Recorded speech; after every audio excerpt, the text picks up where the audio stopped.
the statue. A few years ago, a mother and father decided they needed a break, so they wanted to head out for a night on the town. They called their most trusted babysitter. When the babysitter arrived, the two children were already fast asleep in bed, so the babysitter just got to sit around and make sure everything was okay with the children.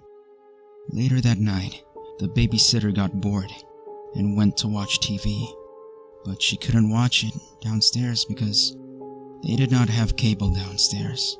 The parents didn't want children watching too much garbage, so she called them and asked them if she could watch cable in the parents' room. Of course, the parents said it was okay, but the babysitter had one final request. She asked if she could cover up the angel statue outside the bedroom window with a blanket or cloth. At the very least, close the blinds because it made her nervous. The phone line was silent for a moment, and the father, who was talking to the babysitter at the time, said, "Take the children and get out of the house. We will call the police. We do not have an angel statue."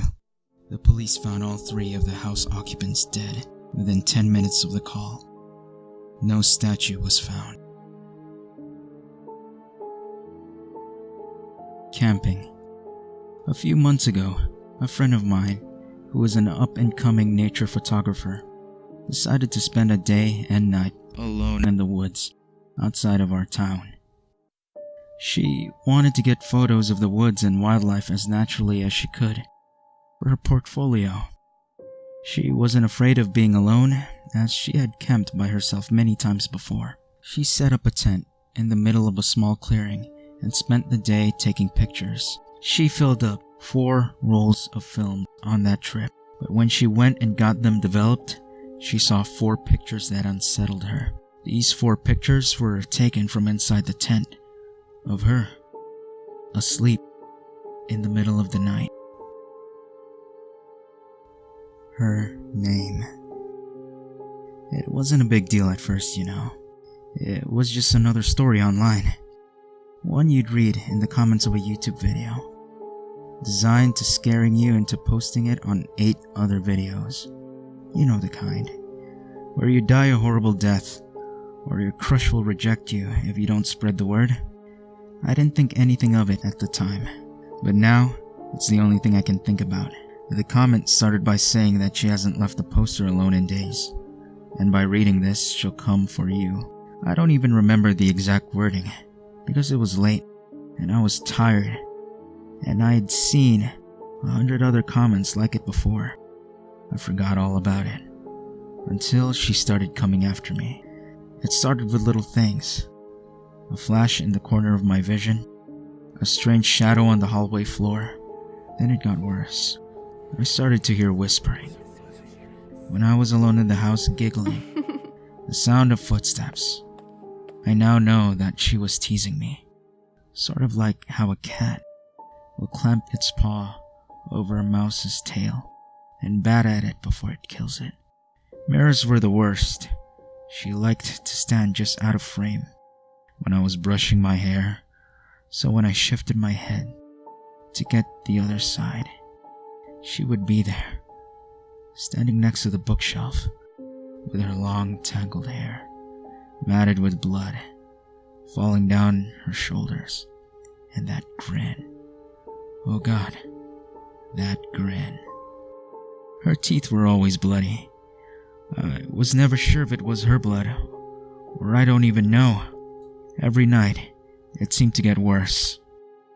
I would see her on my way to class, in the rearview mirror of my car, dragging her talon-like fingernails across her own rotting flesh as I stared in abject terror.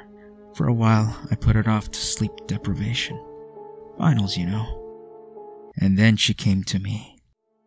It was late, so late it was technically early. I couldn't sleep because all I could hear was her giggling. I covered my face with the pillow and shut my eyes tight when I felt something cold on my hand. I was paralyzed with fear. It was sharp and it was cold, and it was moving down my arm towards my elbow. "Come out to play," she said in that lilting, upsetting voice I'd heard one too many times before. I screamed and sat up, but she was gone, for the moment. My biggest mistake was when I talked to her. I just stepped out of the shower and she was right there when I opened the curtains. I shrieked and stumbled back, and she leaned down to me. "Why?" I asked. "Why are you doing this?" She told me why. It was because I knew something about her. That altercation ended with a serious head injury that landed me in the hospital. That's where I am now. I can't take this anymore. I'm just one person. It's too much. I know what I have to do. I think I always knew. God, I'm sorry. I'm so sorry.